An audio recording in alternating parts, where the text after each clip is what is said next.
So when I do the find your own thing, I don't know if you've, because that's the thing. I have to figure out like subscribing to the Freedom channel on YouTube. Somebody had said to me like you should combine it into one channel. So I was like, all right, that's a good idea. So I changed the Freedom Meditation channel to the Freedom channel.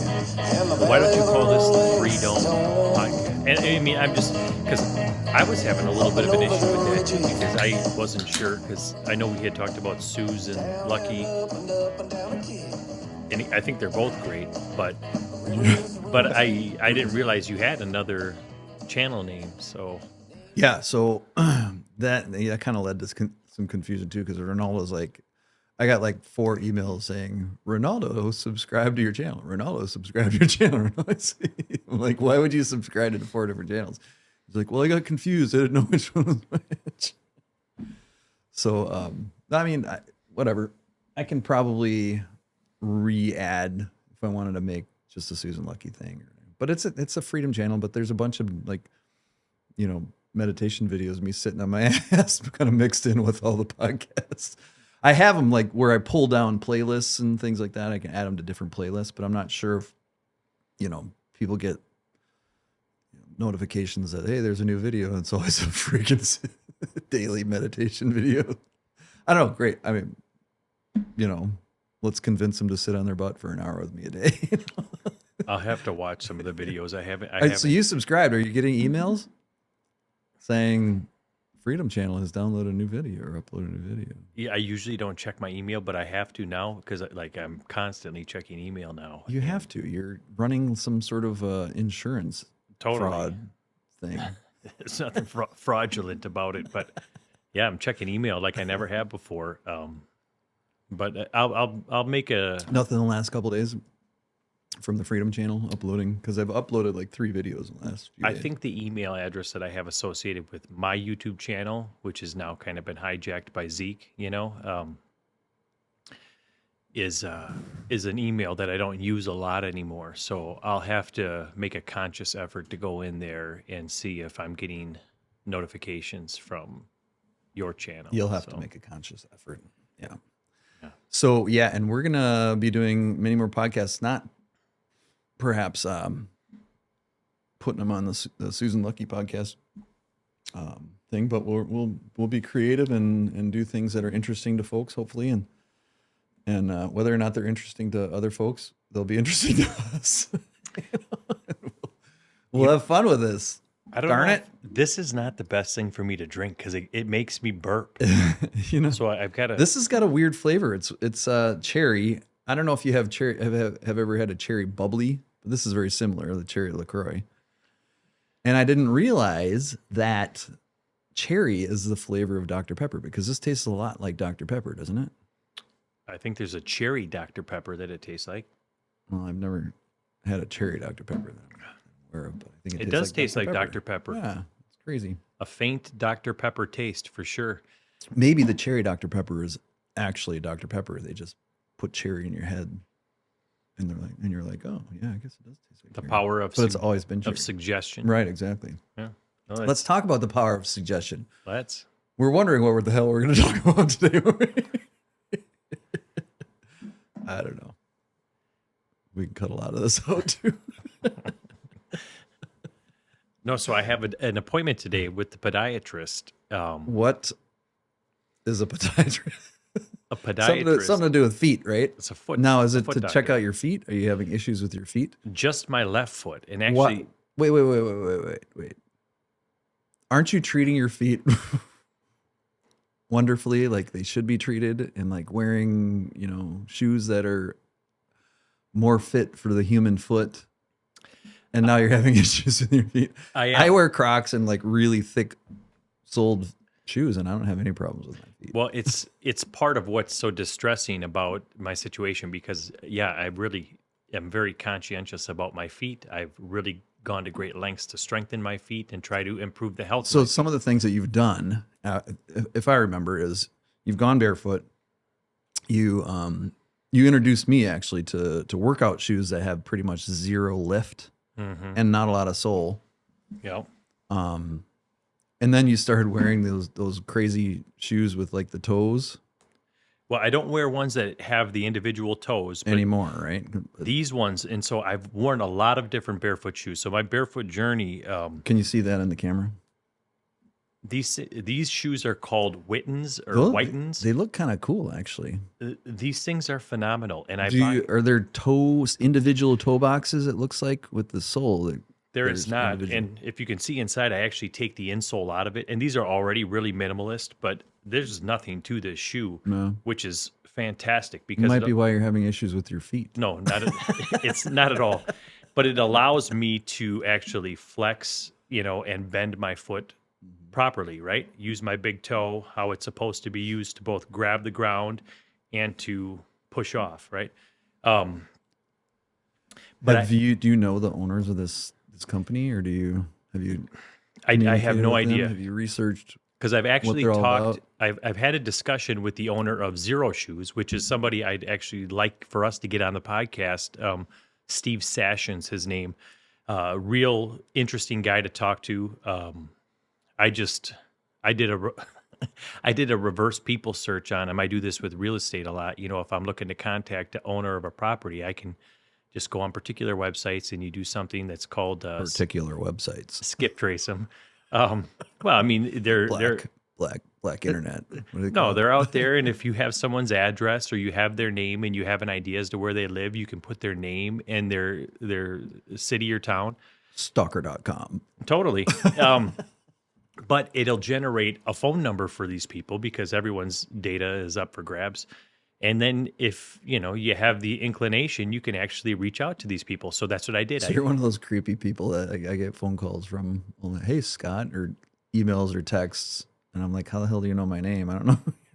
Well, I try to lead with a text message because if I say, hey, I know this is I contacted you for 2 weeks ago, and you never responded back. no, but if I say, hey, I know this is out of the blue, but this is who I One am. of those weird texts like, what are you doing today? And I'm like, I don't know you. Well, those are clearly You send like pictures of scam yourself, messages. like the little face on you, like like the girls from the you get on your text message. with the pouty faces. The pouty face. And No, my but name's Anna.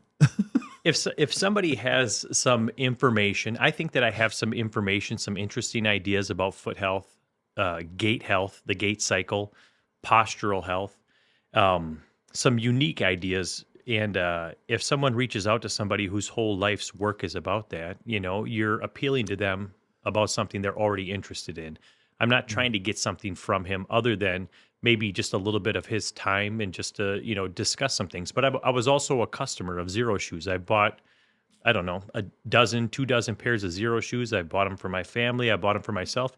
But then I found these shoes, and these cost like $40 a pair on Amazon. And I was really hesitant to order shoes online. I have to do that with Zero too, even though I don't really wear Zero anymore. I wear these almost exclusively because I like to try things on. Shoes are something that people are pretty particular about, at least I'm particular about. But, nowadays you can return things with ease on Amazon. But so I started buying these, and actually the first time I bought them, I didn't really like them at first. And they sat for a year before I actually really gave them a real shot. And I'll never go back. I mean, for $40 a pair, I can buy 3 or 4 of these for the same cost that most people are spending on one pair of shoes.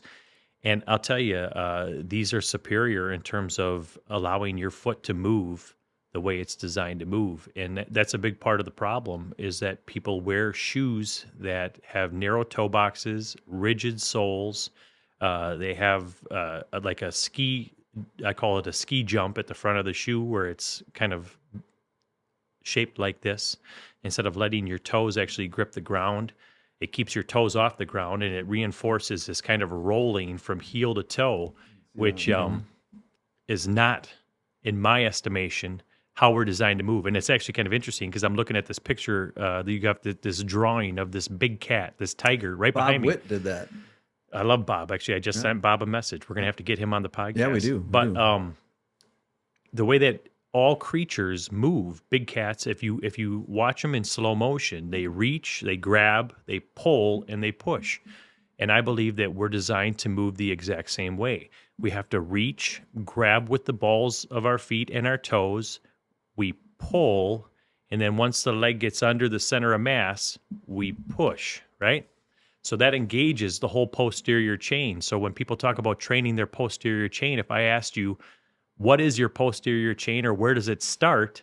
Most people, I don't know, let me ask you, where do you think the posterior chain starts? Center of your body. Well, I would say Your the transition of the frontal plane and the posterior chain of Okay. the center of your body is where it starts. no, but okay, Right? that's exactly right. It's the transition from the front to the back of your body is what I'm talking about. And that transition point is the top of your head, basically, or like the base of your head, and the tips of your toes. The tips of your toes. So your toes and your feet and your arch and your calves and your hamstrings and your glutes, these all work in conjunction with one another, but most people never use their toes and their feet at all. So why are you going to the podiatrist?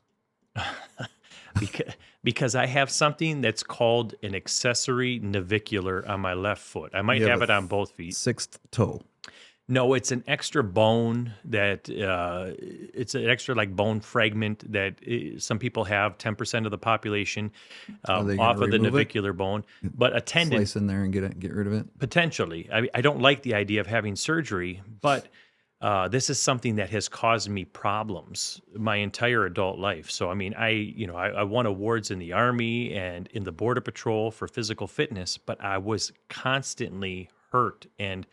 I had spinal surgery at 24. I was wearing Let's talk about that. orthotics. Yeah, I was gonna kind of go back to that because you have a nice little scar on the back of your head, neck, whatever. Yeah. And then I remember talking to you like many years ago, and you said something like, if I could do it again, I would not have had that surgery. So obviously you had the surgery because it was important, or you felt it was important. The doctors felt it was important. And then after the fact, you're kind of like, eh. So what was that all about? And why do you think you could have fixed it without surgery, or why do you think Well, I think the body has the ability to heal, and we just need to remove the factors that are causing the dis-ease or the disease, this is one of the things that I really enjoyed about chiropractic school. One of the things that drew me to chiropractic school. I mean, there's things that obviously I don't agree with chiropractic care, but one of the founding principles is that the body is a self-healing organism. And of course it is. We all know that it is. It's always regenerating until we're dead. It's consistently regenerating. But I was diagnosed at 24, and I was a physically fit guy in the gym, winning awards in the military for fitness, with degenerative disc disease in my cervical spine. That's the neck portion of your spine. You have the cervical, thoracic, and lumbar so that portions of your means spine. bones deteriorating? No, it means the disc is deteriorating. But Wait, so I had a bulging disc, and is it a disc a bone? Is it no, a disc is not a bone. It's a soft tissue. It's between. It's like the a bones? gelatinous, cartilage kind of gelatinous type of. So it's not like an joint. osteoporosis sort of thing. It's No, but the vertebrae themselves can start to change, and sometimes your body will actually kind of ossify joints. So that's ossification is the changing of like soft tissue into bone tissue, because your body is constantly adapting to the forces that you subject it to. so the causes of this deterioration. Well, again, a lot of times people will say you're just born with it or it's degenerative disc disease. But I think that these kind of catch-all diagnoses are attributed to something because maybe medical professionals don't have a better explanation for why it happens. I think I do have a better explanation for why it happens. And I think it's got everything to do with posture and your relationship with gravity and your alignment. And when you take back control of your alignment and you fix your posture, a lot of these issues will self-correct. Your body will heal itself. but it's not going to heal itself if you continue to subject yourself to the things that caused the problem in the first place. Make sense? Yeah, which takes me back to meditation. Because when you remove that stress and anxiety, that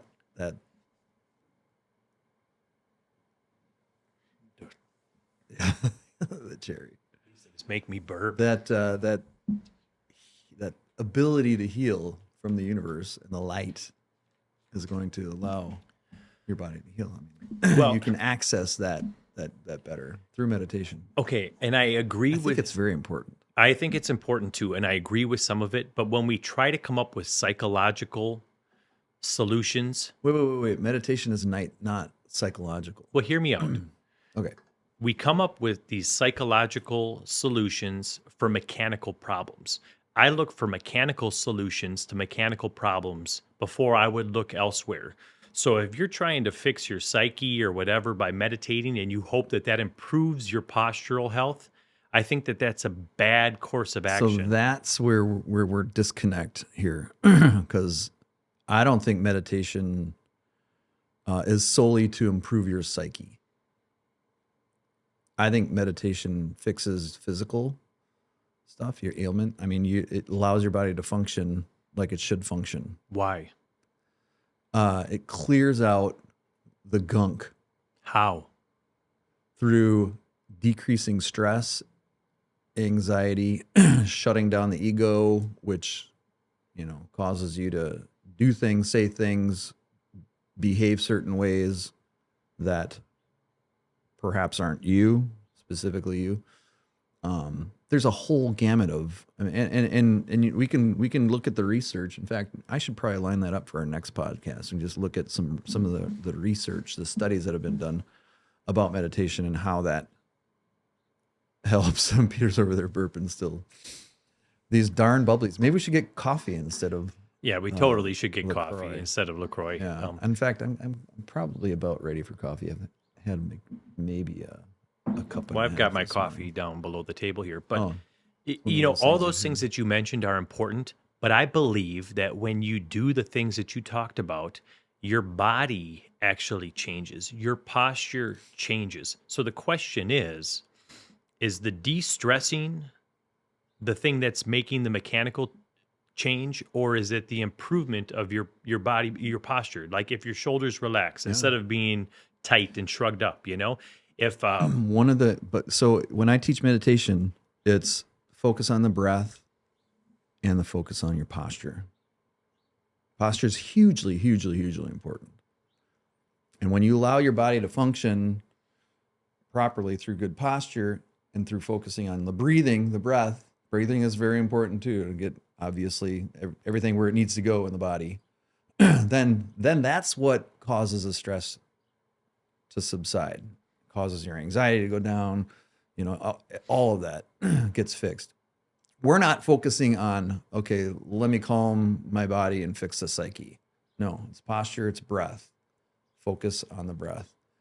That's what helps calm you. Yeah, so we're kind of on the same page. You're coming at it from one direction of doing things with the body to fix the body. I'm coming at it from sitting on a cushion, focusing on posture and breath to fix the stress sort of related hormones or whatever happens. Sure, we are talking about the same thing, but I think it's important to dumb it down or dial it back to first. You can't principles. dumb anything back down more than sitting your ass on a cushion, focusing on your breath and posture. Well, you can, because what is good posture? If you don't define for somebody what good posture is, and you tell them fix your posture, it's like me telling somebody to make more money or lose more weight. Sometimes we give advice that isn't very helpful, and Right. if we can't give specific directives or explain how you get from point A to point B, or even what point B is. So what is good posture? Like I have a very simple definition of good posture.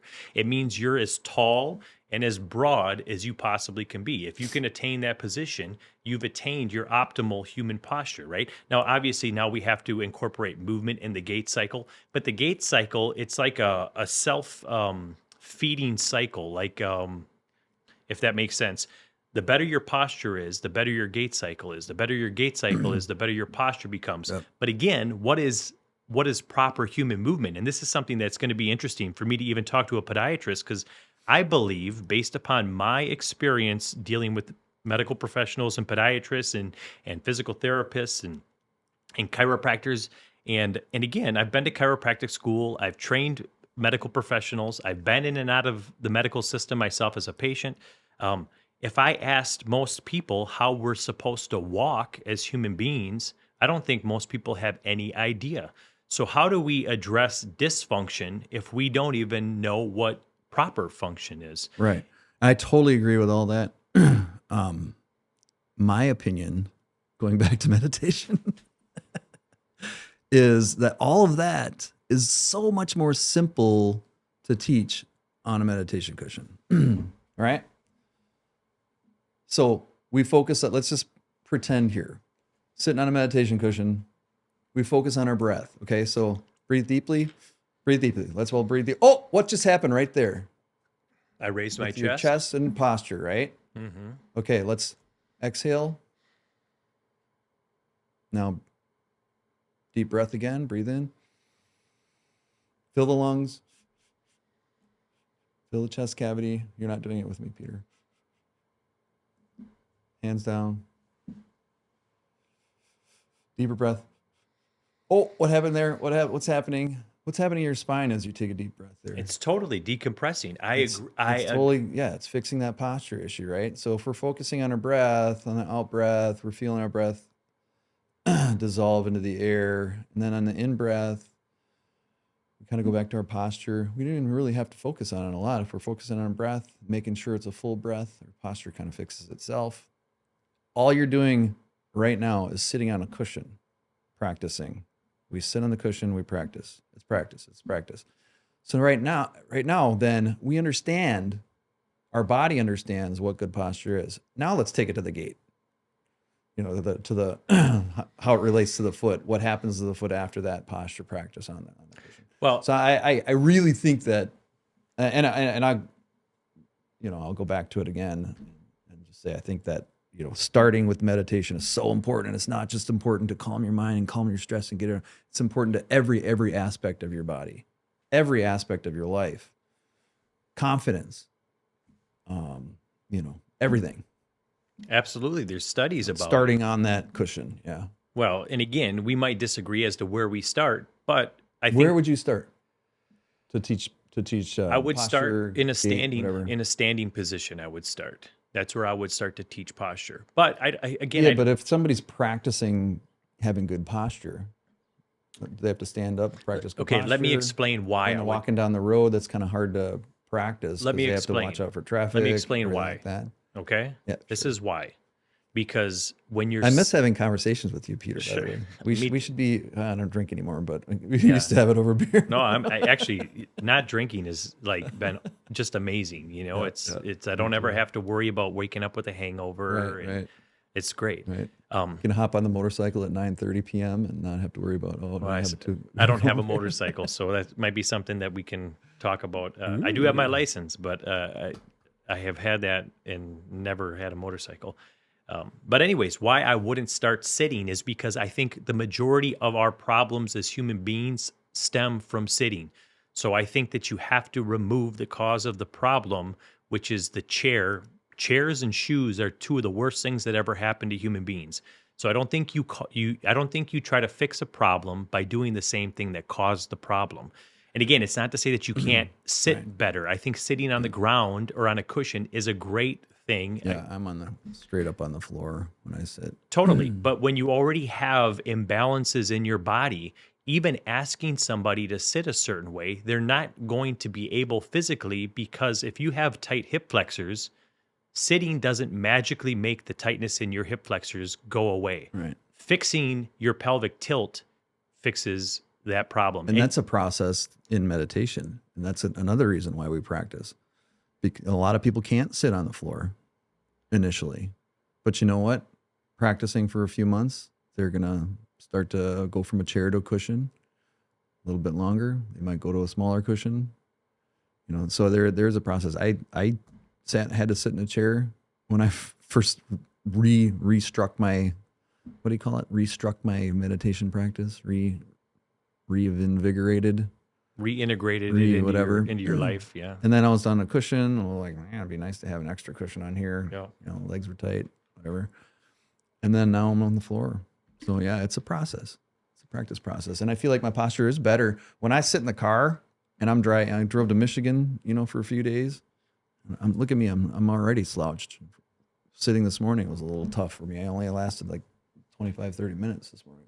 But even the idea of slouching, I think, is a little bit, it's a little bit overblown. Like the idea of sitting up, I don't think it's necessarily it's not always a good solution. So like a lumbar, a lumbar support in a chair. Like a lot of chairs nowadays have these lumbar supports that are supposed to reinforce the curvature of your lumbar spine. And again, some of this stuff is the reason why I left chiropractic school, because they claim that you're supposed to have a certain amount of curvature maintained in your spine. I'm of the belief that you're supposed to reduce the amount of curvature in your spine, and therefore lengthening your spine, therefore decompressing your spine, creating as much space between your vertebrae so it shouldn't as possible. Be that it should be more straight.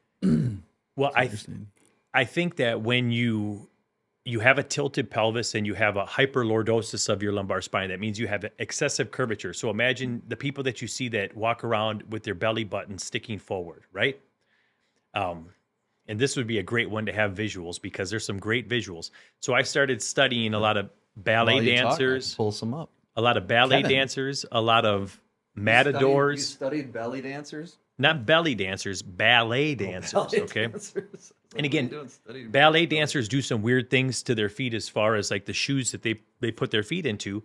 But if you look at a male ballet dancer or a matador, they both have great posture and they both get a ton of hip extension, meaning your leg behind your body. Just like sprinting athletes get hip extension, you have to drive your leg backwards in order to propel yourself forwards. And if you look at the men, and the reason why I say look at the men is because you can see it, when their pelvis is tilted properly or neutral, their genitals are actually in front of them. You'll see a significant bulge in front of their body. When someone has a tilted pelvis, their genitals will be tucked down between their legs, right? Should I research bulging genitals? Well, just pull up, pull up male ballet dancer bulge. Just write that on there. And then pull up matador and bulge. And I guarantee you, it's probably not safe for work, but you'll definitely see some bulges, okay? But so there's a bulge. But the point is not to get sidetracked by the bulge, as nice as they are. That's the way we're designed to stand, is to have our genitals in front of us, because that's an indication of a nice neutral pelvis. So if you pull up any picture of a matador, that's not a good one. He's not a matador. There you go. Okay. Great posture, leading with the pelvis, chest up, shoulders back, and voila, you've got a bulge on display. Okay. Those are bull nuts down there in that one. Well, but again, this is an integral part of human health. Posture is an integral part of human health. And hormonal health is an integral part of human health. And maybe there is a connection there. We know that there's a study, and Tony Robbins, who's doing an event right now for free online. And I love Tony Robbins. I've learned a lot from Tony Robbins. But he talks about the study, the power posture study. There's actually a TED Talk about it as well, where when you assume certain postures he's the one that's been around for 30 years or something. Totally. Right. And he's one of the best in the world of modeling success and teaching other people how to model success, because who you're learning from makes a huge difference in terms of the quality of information that you're getting. So you have to be. There was a guy I dated once earlier in college who was like a Tony Robbins, like total fan. And this is college. So this is like, I don't know, 30 years ago. And, as he was leaving, he gave me like a Tony Robbins book and he spritzed like some cologne in it. as a memory. I don't know if I still have that or not. You should read it. I think that Tony's got a lot of. I think I did read it once. I think he's got a lot of great I know insights. he is, yeah. Um, But I'm sure his ideas have morphed in 30 years a little bit. I'm sure they have, but sometimes it's fun to go back to the foundational principles that people learn from. Like I've learned from Earl Nightingale. If you've ever heard of Earl Nightingale and The Strangest Secret, if you haven't seen it, you should look it up. It's a 30-minute video. It's well worth the listen. Norman Vincent Peale, Tony Robbins, Les Brown, all these, if you will, they're kind of like self-help. Yeah, what I was going to say, Gurus. what makes them qualified? Like you have some chiropractic thing, you got some athletic training, you got. Well, I don't a know if bunch that of even stuff in makes your me history, qualified. I might be completely But what full of makes shit. these people qualified to talk about I think posture that and things like that? I think that the results that they produce is what you have to look at. Whether if the and so okay, As a self-help guru, I guess though, are they producing results because people are actually purposely changing their posture, doing some certain things, or is it sort of like more of a what do you call it? placebo effect. Placebo. Well, the posture thing is more me. I mean, Tony Robbins talks a I little don't know bit how many about times it. I sat on the cushion over there trying to come up with a placebo, that word. And I started like practicing this, like, okay, memory is left hand, 3 fingers on the left hand. Creativity is 3 fingers on the right hand, and practicing that. And then both 3 fingers on each hand is sort of like the whole, universe, godly sort of thing, utilizing both parts of your brain, whatever. And I tried to remember trying to remember the stupid word placebo by putting my fingers together, trying to remember this. I could not remember that word placebo, and it would make me laugh. I'd be sitting on the cushion for like 10 minutes trying to remember the word placebo.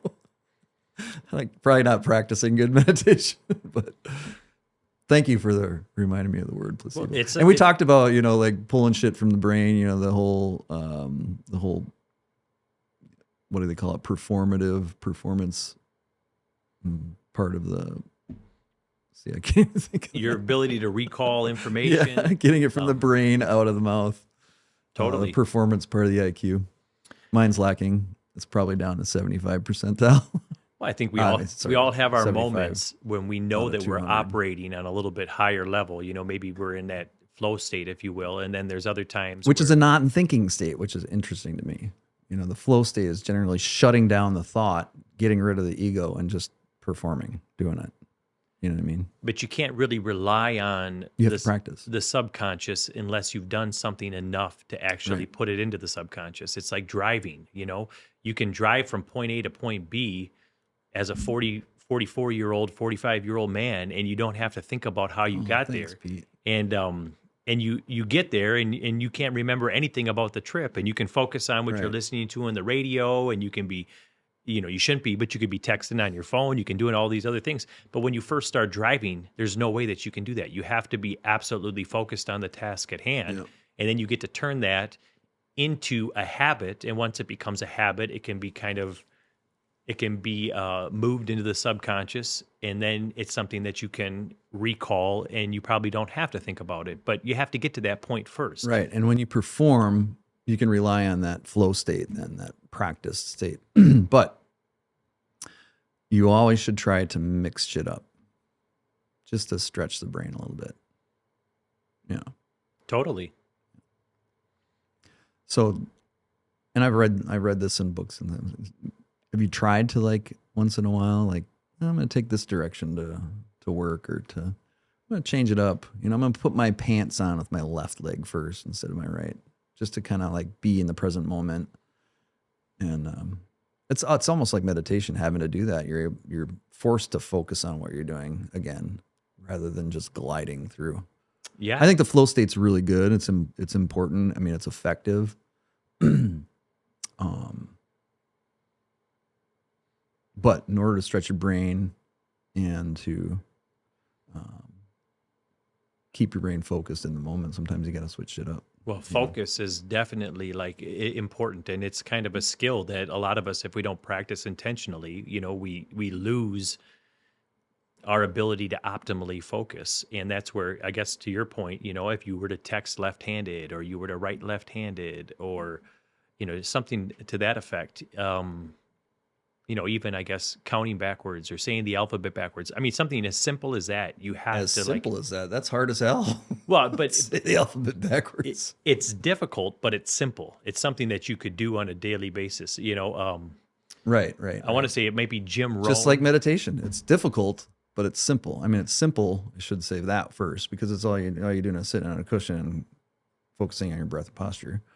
But it's the hardest thing you'll do. One thing I did, and that's why there's nobody showing up in the mornings. I did with Ezekiel one time, and I think Jim Rohn, and he was Tony Robbins' mentor. But I think he said it. It could have been him, or it might have been. Actually, it wasn't Jim Rohn. It was another gentleman that'll come to me. He was a guy from Canada, and he was in the movie The Secret. Bob Proctor. That's who it was. The Secret. That's Bob Proctor. But goodie. Totally. But he said his practice that he developed was like just literally drawing a dot on a piece of paper, taping it on the wall, or you could just draw on the wall if you have a wall that you could draw on, or just finding a dot and forcing yourself to stare at it and try not to deviate your attention or your focus from that one dot. You could do it with Dude, you just created the biggest dot I've ever seen in my life when you opened your eyes like that. You could staring into that dot. You could if there was a candle, you could stare at the flame of the candle, something like that. But I tried doing this with Ezekiel just to try to help him, Sounds like a meditation. It totally is a meditation, but that you're working on focus. Sometimes I think when you're taught to do meditation or do yoga, there's not enough directive or intentionality, So I think if you can actually say, we're going to work on focus, and you actually put a dot on the wall and you say, you're going to focus on that. Now, all of a sudden, you've simplified it and you've given them a very clear directive. People don't take the understanding of the directive, I guess, of focus on your breath seriously. A lot of times, like some of the teachings from the Buddha or whatever that you would read, like, for example, like, the people in the meditation class were complaining about having a sore back or something. And then I'm listening. The guy leading the meditation, the Buddha guy says, well, you're not focusing on your breath then. Like, oh, my back's sore. My legs hurt. Well, you're not focusing on your breath enough. Go back to your breath. And that, Pete's taking a piss with the door open. Everybody can hear that. The whole world can hear that. You're not focusing on your breath. This might be a good time to take a break and get a coffee. The Matador. I think there's a lot to be learned from the Matador bulge. So we should walk around like that? Well, I don't think that's how you should walk around, but... Isn't that, what's that Saturday Night Live guy? He's got a new show with Martin Short. Yeah. Steve Martin. What was Martin Short's character was Grimley? Was it Ed Grimley maybe? I don't remember. But did he have like the spiked up hair? Yeah.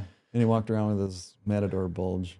Well, sticking his front you out. want to lead with your hips I need to get a coffee maker here or something because your hips and your nips. So you're not hips and the nips. You're not trailing with the nips. You're leading with hips and nips. You want everything to be stacked pretty vertically. Is this something you came up with? Yeah, totally. Hips and nips. With your hips and nips, everybody. I try to create a picture in people's minds that they can't unsee. That way it burns into their brain. Well, let's see it. Let's see exactly what you're talking about. Just scoot the chair back. You don't have to walk. Just show us the posture. Let's just see here. Make sure you can see on cam. Hips and nips. Hips. Can you take your shirt off so we can see the nips and the... No, but hips and nips. So we don't want to be like this. Yeah. We don't want to be like this. All right. We want to be leading with the hips and the nips. And then we lengthen our hip flexors. Suck the belly back. The belly button should always be drawn towards the spine. So again, when you're talking to someone about meditation, I think an easy cue to give people is pull your Hips belly and button. nips.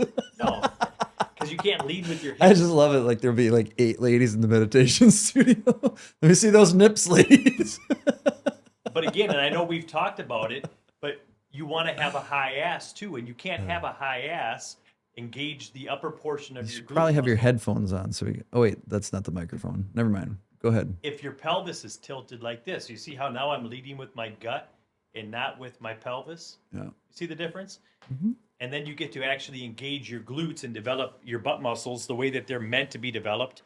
And you have to have that pendulum like Now we swing. can hear you. We needed Kevin there to turn up the volume of your mic while you were doing that, but I think we heard you. Yeah, that makes sense. That's all right. Hips and nips, everybody. I'll do some Hips. videos and nips. we'll get more visuals. But some of the things that we do in the gym, I You think don't we do anything in the gym right now. me. You gonna come back and start doing stuff in the gym? Come on, Pete Olson. Well, I still do stuff. Everybody misses you. I do stuff at home. I've got you know what I've gotten You have a into. home gym? I have multiple total gyms. I went out and I bought That's a right. You were like on the road. You I went to and like picked up a Indiana commercial or some shit grade for. total gym in Valparaiso, Indiana. It was actually from a like a physical therapy clinic, and again, How many total gyms do you have now? well, I've got 3 of them. So if you need one, You went and picked these up, and now you're giving them away. well, one of them I got for free, but it's still Classic Pete Olson move. it's still in good condition. There's different levels. There's different. There's different. I don't know what. There's different levels of your total gym. performance IQ is is- acting like mine. now. right. I can't get it out of my brain. There's different levels of. Dude, I of want to total tell gyms you that that. you can buy. I mean, that's a legit thing for me. Like, I have a serious problem with that. Like, when I adopted kids, and I wouldn't be able to get much sleep because I had 3 kids as a single dad, and then like we'd have meetings and stuff for all my kids, and I wouldn't be able to get shit out of my mouth, and these people that I've worked with thought I was stupid and a bad parent and everything else, and they'd be telling me how to like raise my kid, and I'm like, dude, shut the fuck up, like. Anyhow, it was a serious issue in my life for a while. Yeah. Sleep is definitely important, and it's something that is. I struggle with a ton. I'm up in the middle of the night all the time. I've got bad habits of Yeah. like And watching videos, listening to stuff while I should be sleeping. Yeah, and I just went to Michigan, trained somebody out there, and I think at like 3, for some reason I had some caffeine at like 3-4 to get me through the rest of the evening, and then I pretty much was awake all night long. You finally get to sleep at like 4 o'clock, and you got to wake up at 6. I'm like, damn it. So yeah, and then I had to drive 8 hours back home yesterday. So yeah, it's been a rough. But thanks for meeting me this morning at 8 o'clock to do a podcast. Just out of So I sound like a curiosity, freaking idiot. where in Michigan were you? I was this time in Coldwater, outside. It was like 20 minutes from Coldwater. Stayed in Coldwater. I have no idea where that is. Yeah, it's literally, I don't know, maybe 10 minutes from the Indiana border. So you're southern Michigan. Yeah. You're yeah, not in this the time. UP. You're No, not no, up no, there. This is on the glove. So when you drive there, I'm guessing you don't take the ferry across. You go down around Right. Chicago, Yeah, I don't have through a lot of Gary, time to do Indiana, that. and back up. I went through Gary on the way there and then skirted around it south of it, I guess, on the way back. Because it was more like rush hour, so they didn't take me through Chicago. I just follow Apple Maps, whatever's fastest. I love Chicago, by the way, but it's almost the same trip that I made to go to Valparaiso, Indiana. You don't love Chicago? Don't love Chicago. Well, I mean, I haven't been there in a long time, but driving Chicago do not like it. And I got my car. I was at a wedding or something like that. Got hammered when I was like in my early 20s at this wedding, and then car got towed downtown Chicago. So that was a pain in the ass. Bringing back some bad memories. But we used to drive like it was the stupidest thing. Like when I would ditch school, we would like go to the art museum. That's what I do when I ditch school. Is that like nerdy? I think it's part of what makes big cities so great is that they have things like that to go to. I think we were like an hour and a half away from Chicago, but yeah, that's what we did. We love walking through. Like last time I was in Chicago, and actually yesterday, because the weather's been so. You were in beautiful Chicago here. yesterday? No. But yesterday I was down along the river here at Riverside Park, And I actually was able to take my shoes off for the first time and walk barefoot. It was a little cold, but like that's a big thing that I'm trying to do. Everywhere I go is I try to walk barefoot when I go there. And so Yeah, it's hard to do that in Wisconsin well, in the winter. last time I was in Chicago, I walked for, I don't know, 4 hours straight through downtown Chicago. Is it okay barefoot. to walk on the concrete? It's absolutely Without okay. shoes And on? actually, I was just having this I mean, does discussion. it do the grounding thing that like when you walk in nature without shoes on? I mean, it's legit. Grounding is legit. Like there's electricity, whatever that you get or release or whatever. Right. But when you're walking on concrete, is that? You know what? I guess I Look don't that know up. for Hey, sure. Kevin, look that up. It's worth looking up, but I would imagine that it still has the same effect because concrete is made of natural substances, so it's, I guess it's I would think that it would have the same effect. I just think it's great to have your And it's feet in connected to the contact ground. with the ground. People say that we're not meant to walk on concrete all the time. I think that only really plays a role when you don't know how to walk properly because your body has enough shock absorbing material in it. I once read, and again, I don't know if it's true or not, that human bodies have as much, if not more, shock absorbing material in them as kangaroo bodies. And so, of course, we don't use it that way. Most people don't use their toes, their feet, their ankles, their calves. That's why, and again, this is something, when a lot of people jump, they land flat on their feet rather Totally. than using their toes. And what do you do in the gym? And this is where pattern recognition for me has changed my life, because I look for patterns. And that's what helps me, I think, coach movement so much because everything is very pattern oriented. It's very mathematical. But, what are we taught to do in the gym is to drive through our heels a lot. Drive through your heels, right? When you're squatting, drive through your heels. When you're swinging a kettlebell, doing a deadlift, drive through your heels.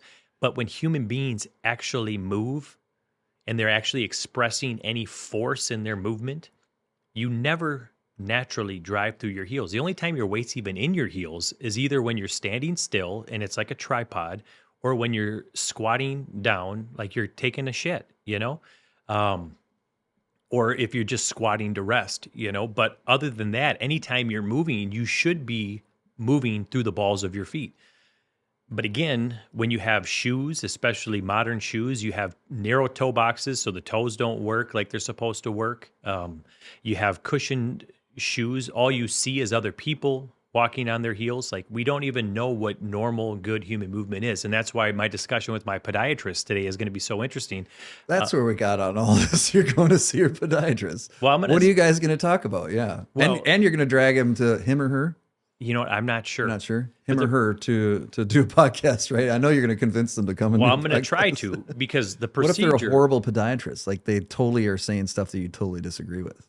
Well, I mean, I guess I won't know, but it'd be interesting to know why they say the things that they say. I mean, I'm open to hearing what somebody has to say, but I really want to know why they believe the things that they believe. And if it's just because they were taught it from on high, then I'm not really that interested. That's a good response, Peter Olson, because you're not shutting out anybody. No, but I want to know that you've actually done the podcast. work to think critically about the ideas and thoughts that you've adopted, whether it's movement or religion or medicine or whatever. When I went to chiropractic school, I was oftentimes like the only person in the crowd that was like, does anybody else see a problem with this? Like, because everybody else had already been worshiping at the altar of chiropractic and I never had. And, I kind of went out there as a skeptic to see if they could actually convince me that it was what some people think it is. And again, I think there's a lot of benefits that can come from it. Just like medicine in and of itself can be great. And this podiatrist I'm going to see is supposed to be a specialist in. So I'm looking. I don't know if I'm going to have this procedure or not, but there's a procedure to fix this accessory navicular issue I have, and they basically cut your foot open and they remove the portion of the bone and they reattach the, I think it's the posterior tibialis tendon to the navicular. So you have a tendon that runs from the inside of your foot behind your medial malleolus. Show us on the shoe. Well, your medial malleolus is like the bump on the inside of your ankle. Okay, it runs behind it. It runs from here, behind here, up into your calf. Okay, so a lot of the muscles and because what is a tendon? A tendon is like the insertion of a muscle, right? It's like when a muscle inserts into a bone. So when a muscle contracts, you can actually have you can move your foot in this instance. But most people don't ever use their feet. So all these muscles, both intrinsic in the foot and the ones that run up through the calves, never get developed. And I would encourage anybody to pull up and look at a picture of an old statue, any old statues of human bodies. Number one, the posture is usually great. The asses are usually really high, and the feet and the calves are really well developed. Well, today we have people walking around that have no calf development, and people will say things like, you can't develop the calf. Those aren't exactly the ones. Look up. Yeah, that's not really what I was looking for. If you can look up, there's some good Egyptian ones. There's some good, Greek, Roman statues, stuff like that. Man, you really, if you look at even like the statue of David or something to that effect.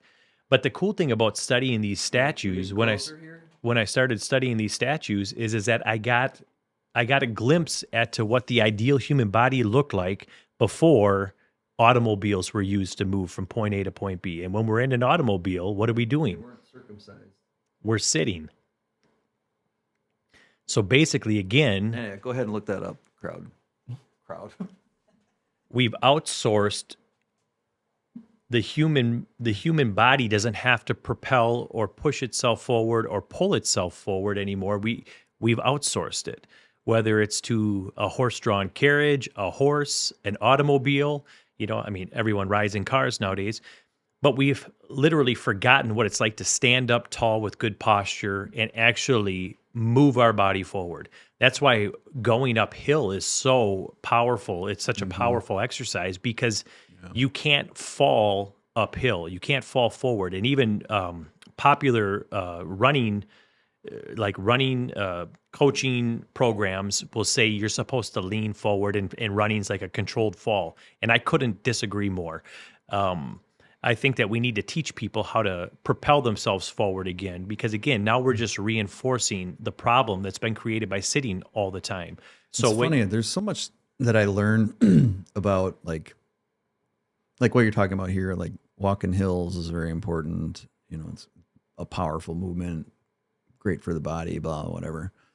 And then so many people talk about cold plunges and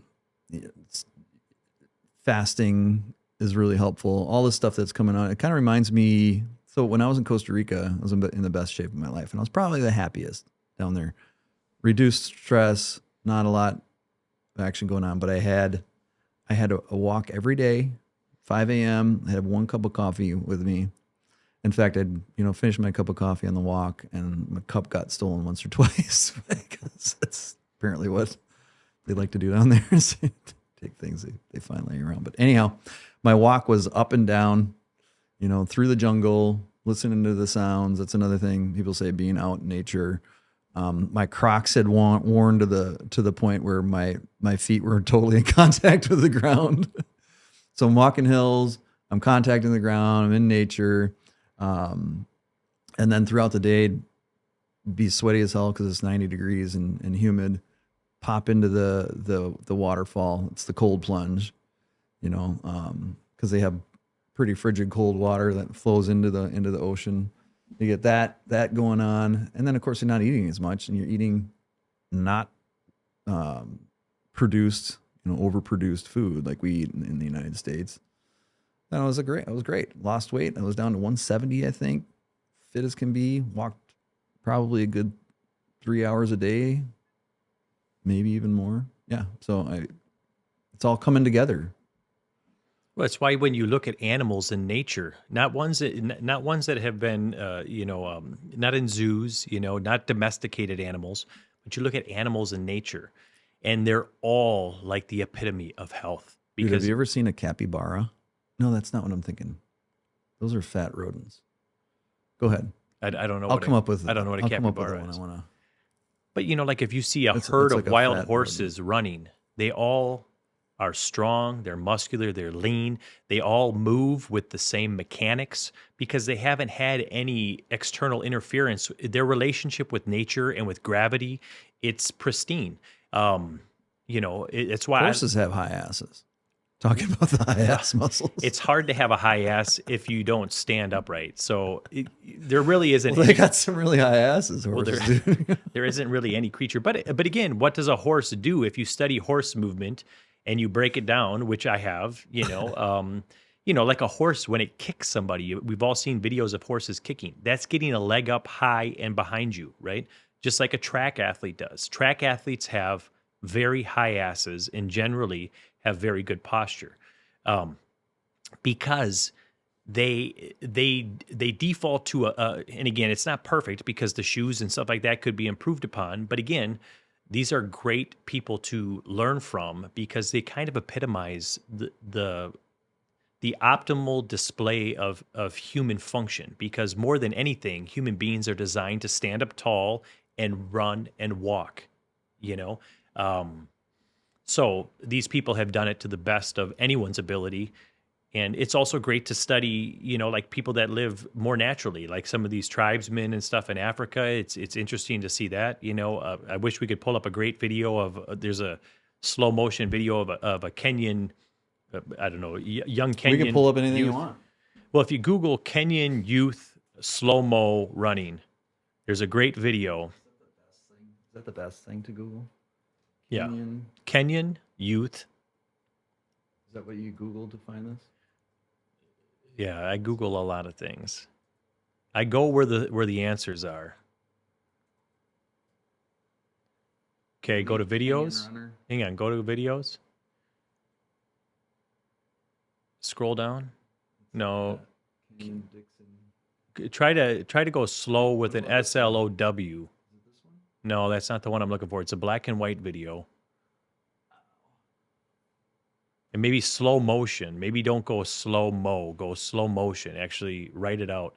I thought you were an English teacher. You told me what to search, and I searched it. Okay, right here. Adolescent Kenyan running barefoot. That's the one I wanted. I should have. And again, this is a great way. And you can slow it down, which is cool, because if you slow it down to 0.25, sure, right there in the settings, go playback speed and slow it down to 0.25.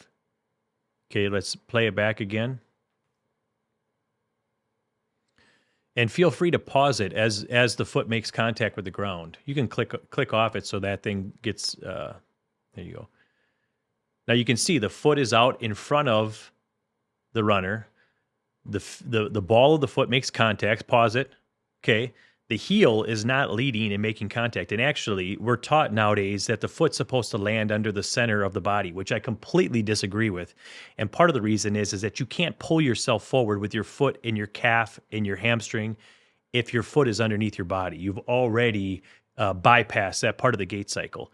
And you'll see that the heel, if it makes contact at all, it's so slightly that it's non-existent. And now the foot's under the body, and now we're propelling ourselves forward, and this is where the glute gets involved, and you drive yourself forward. And obviously the big toe is an integral part of this whole equation too, because the big toe is a big part of gripping the ground, just like your thumb is a big part of gripping anything.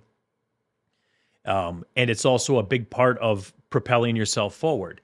And when we don't honor the fact that the big toe is probably just as important as the ankle or the knee or the hip in the equation, we've basically taken a big part of the human gait cycle and completely disregarded it. So I used to have a little saying, and again, this isn't a political statement, but I used to say, make the big toe great again, because it used to be referred to as the great toe. Well, why was it the great toe? And again, if you look at these old statues and stuff, you see these strong feet that actually gripped the ground. And then you also see these strong calves. So there's an epidemic of calf underdevelopment. I got to tell you, I really feel like what can make the big toe great again? Meditation. Well, I'd like to know how that's going to happen. I don't think you can think yourself into having stronger feet. You actually have to use your feet.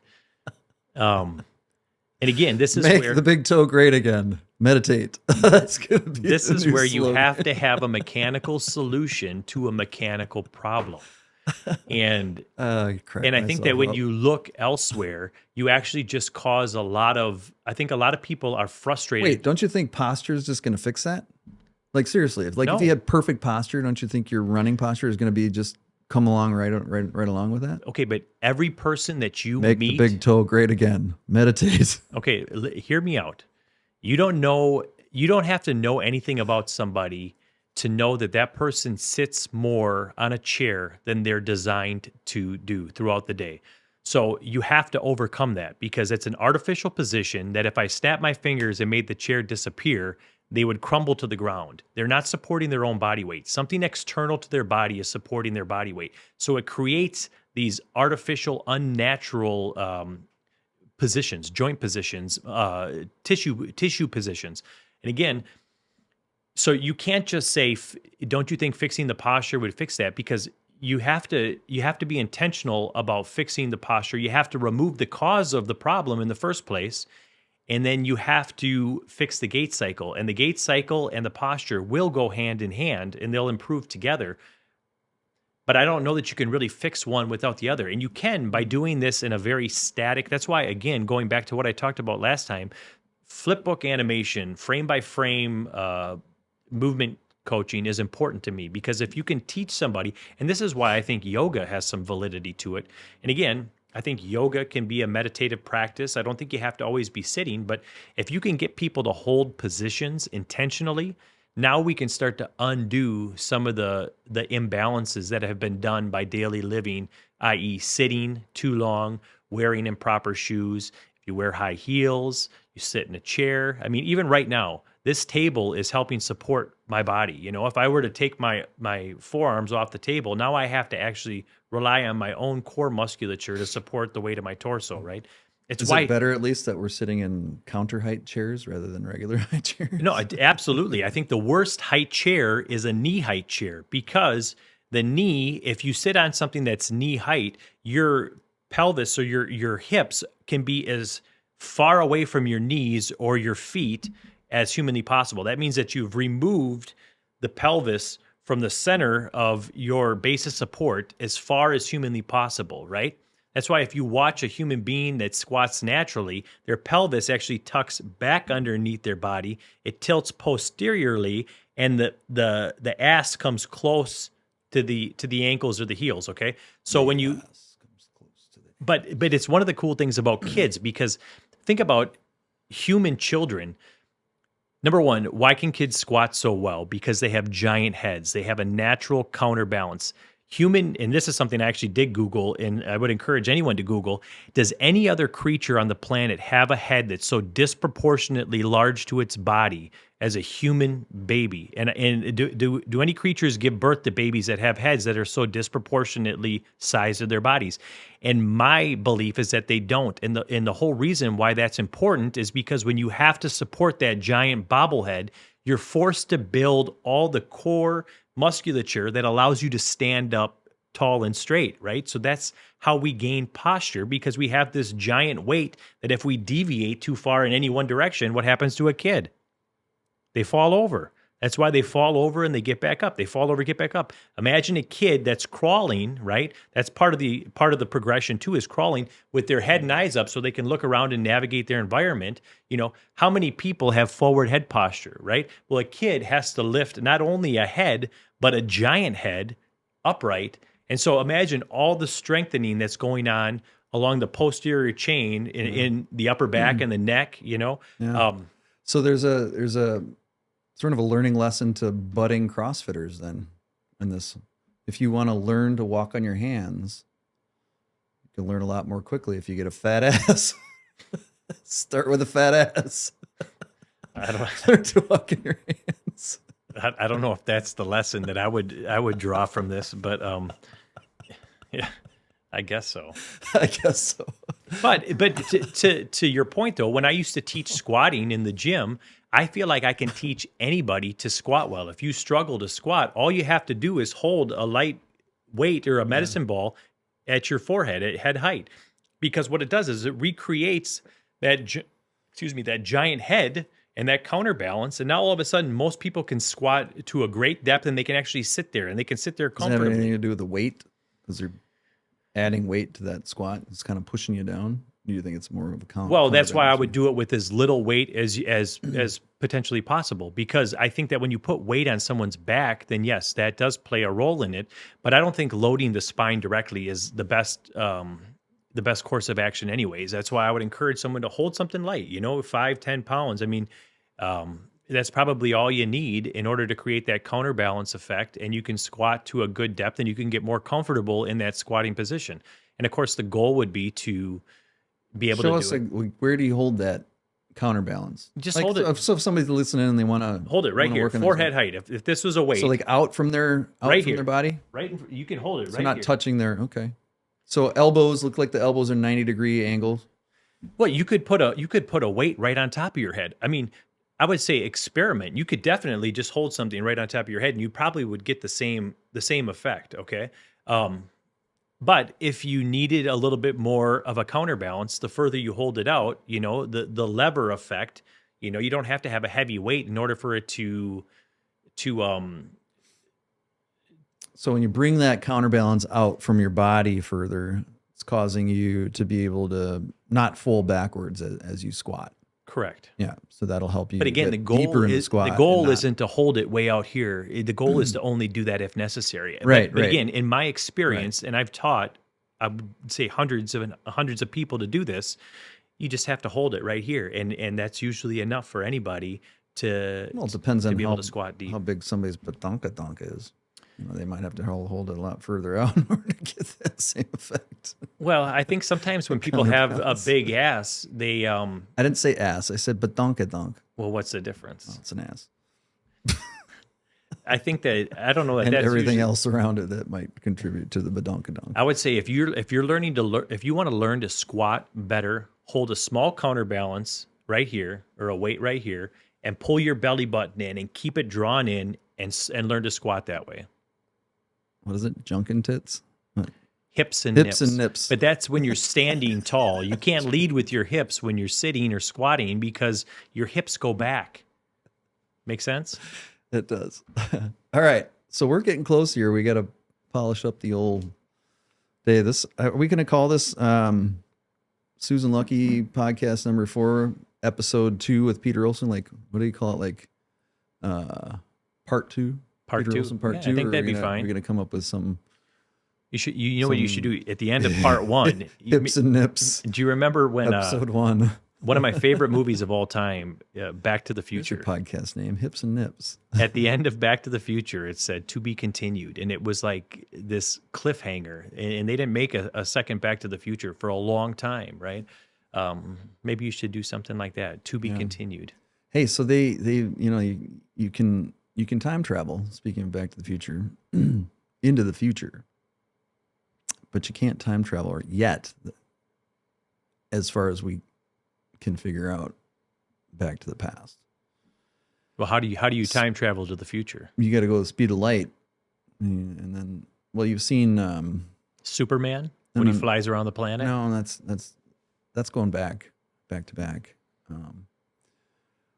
What is it? The one that the guy is like, I hate to say it, but the dad ends up, is it Contact? No, it's not Contact. Is it Contact? No. What is it called? Come on, Ronaldo, it's your favorite movie. The guy ends up kind of behind the bookshelf. The dad's like letting the daughter know that he's there. Oh, What is it? that Matt Damon? Is he I in don't that think one? It's Matt Damon.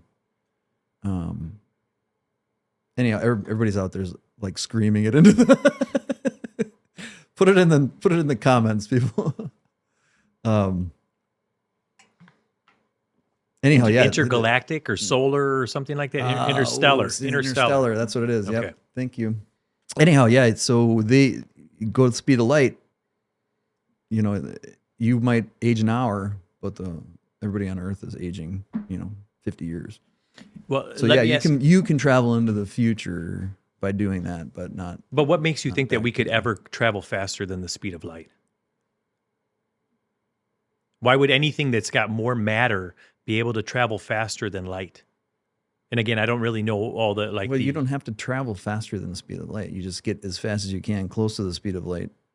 No, I think you And have to. then You would have you're to. still You would have to outpace aging light. much more. No, you're still aging much more slowly than everybody else. Sure, is. because you're Yeah, yeah. moving faster in relation Right. to everyone else. I don't know. Maybe getting faster than the speed of light might bring you back to that. I don't know. Well, I'm maybe not sure. getting faster by improving your gait cycle will actually keep you younger longer. Have you? Speaking of that, have you read or listened to the telepathy tapes? I've never even heard of them. Really, dude, it's freaking crazy. It is. I mean, it's really cool. So they're finding out that kids with autism that are non-speaking autistics all have the ability to of telepathy. Like they read their parents' minds, or they see what their parents see, or they're combined with their parents' consciousness or whatever. But then they found out that they have a place called, it's kind of like, what is it called, On the Hill or something, where all these autistic kids like meet mentally and have conversations. And they could be miles and miles away, but they're all like planning and like, okay, let's meet on the hill at a certain time, whatever. They meet and they have conversations about things. and then they, come back home or whatever and read their parents' minds or whatever.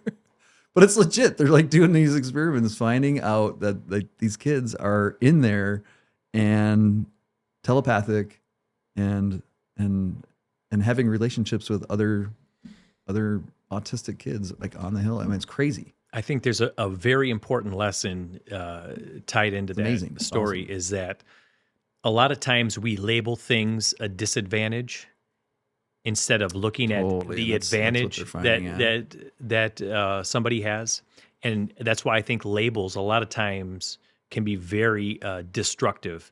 And very seldom are we labeling somebody in a positive way, And this is something that helped me with my depression journey, overcoming some of my quote unquote mental health issues. And again, if anybody would be predisposed to something like this, it would be me. I mean, I have a family history of it with both of my parents, their families. My dad died of suicide, highly medicated.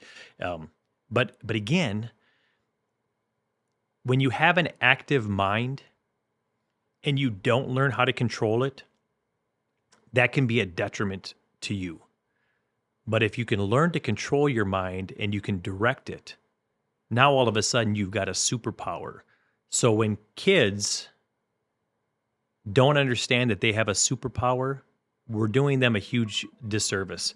I think encouraging them to understand, it reminds me of my favorite prayer, and I'm not huge into prayer, but my favorite prayer from the book Think and Grow Rich, when Napoleon Hill said, "O divine providence, I ask not for more riches, but for more wisdom with which to make wiser use of the riches you gave me at birth, consisting of the power to control and direct my own mind to whatever ends I may desire." And the thing that I think that's so powerful about that is it's a focus not on what you don't have, but what you do have and all the gifts you've been given, and you're expressing gratitude for it, and you're acknowledging that you have an ability to direct that focus to attain the things that you want in life. But again, you have to believe that you're the one that controls your mind instead of your mind controlling you. And for a lot of people, they haven't been taught that they have the ability to control their mind. All right, so that's straight from Peter Olson's brain. He wasn't reading that or anything. And that's also your interpretation of that quote. So let's just end with the quote and let other people interpret it the way they want to. And we'll finish with that. So let's hear this quote one more time. Thanks for joining. We're calling it the Tsuzen Luckey podcast number 4, which is part 2 of Peter Olson, episode 3. And where's Kevin? I don't know, but one more time. O divine providence, I ask not for more riches, but for more wisdom, with which to make wiser use of the riches you gave me at birth, consisting of the power to control and direct my own mind to whatever ends I may desire. That's it. Thanks for joining. Amen. Thanks, Peter. Thanks, pal. Have a great day. You too. See you next time. All the colors of autumn. Who sails on the